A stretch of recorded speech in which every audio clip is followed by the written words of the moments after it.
Let me tell you a story. There's this guy, his name is Tunde. On the outside, Tunde has it all together.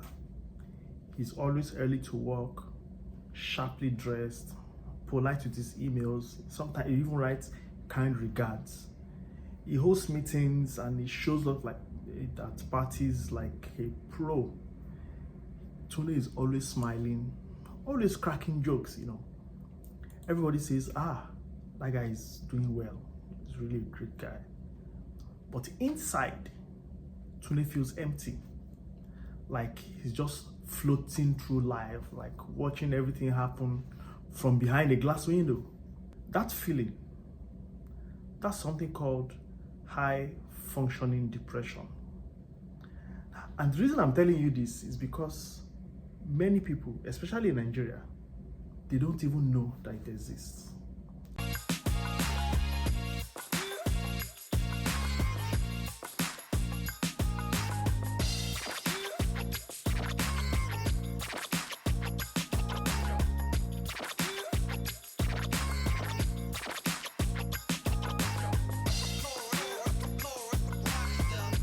High functioning depression doesn't always look like sadness.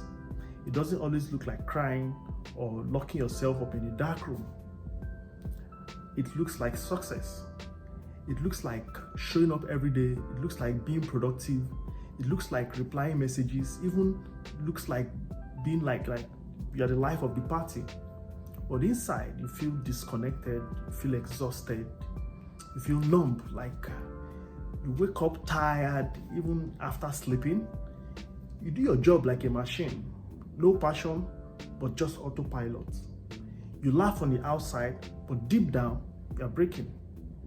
And the most dangerous part, because you are functioning, no one suspects anything. Not your friends, not your boss, sometimes not even you. Let me break it down further. You may be going through life different signs, and then you don't even realize it. You feel low, but you can't explain why. Sometimes you are constantly tired, but you don't allow yourself to rest. You want to rest, but it's not just coming. Sometimes you even crack jokes or make some kind of humor to make the pain go away, but it just makes you look like a clown. But deep down within yourself, you feel guilty. Even after making yourself happy, you feel like, do I really deserve this happiness? You feel guilty, like you don't have the right to be sad, but then you are sad. I'm sure you can well relate with this, because it's not just Tunde's story, it's the story of many people, students, professionals, even some of our parents. It happens to them. People who carry the weight of the world on their shoulders quietly, like it's happening to them, but they're just living through it little by little.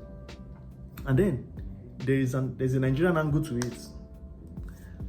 Tell a Nigerian that you're depressed, and they will be like, depressed? How can you be depressed? I beg, at least you have food, you have a job, and you have a family. So why are you depressed? What are people that don't have anything? What should they do? Say, you go and pray, or you go and hustle. By the time you hustle hard, you forget anything called depression. And of course, some people just say, oh, you are really just overthinking it. Maybe you should try and get some sleep. You see, in Nigeria, if you're not crying publicly, rolling on the ground, people assume you're okay. Mental health is still very much misunderstood, and we confuse functioning with people being fine. But let me say this clearly. You can be doing well and still be struggling. You can be strong and still need help. Yeah. So what can you do? First, accept that mental health is real, and then mental health really matters.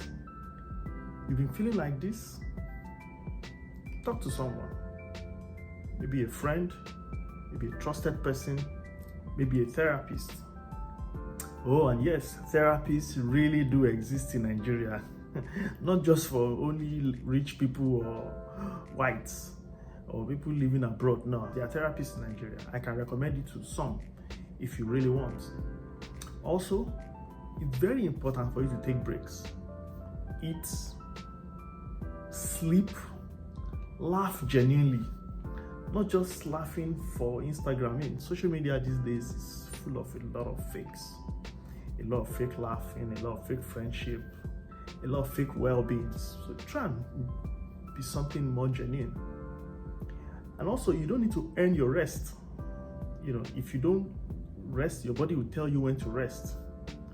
You don't need to crash before you now decide to take it easy. And you don't have to choose between your faith and feeling. No, you can talk to God in prayers and also still talk to a professional. I mean, there's no shame in it. You know how you feel. You don't need to feel shame.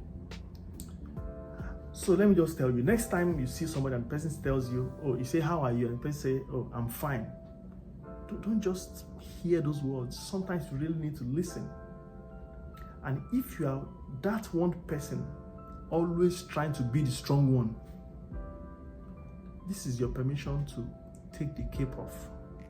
Get some time to yourself. Because strength is in silence. And then the fact that you are trying to be perfect, that's not the goal. Let's make space for joy, that kind of joy that doesn't need filter or performance. That's joy that just exudes. Just make time for it. It's really, really important. So, if this message hits you in any way, or please share it with someone. I'm sure someone needs it. Maybe your friend, maybe your sibling, or maybe even you. Yeah, this is your friend, Dr. Kunle, reminding you that it is okay not to be okay. But don't live there. Don't stay there. Get help, heal, laugh, and live. And don't forget, even strong people need rest. Please subscribe and share this video. I'll see you on the next one. Thank you.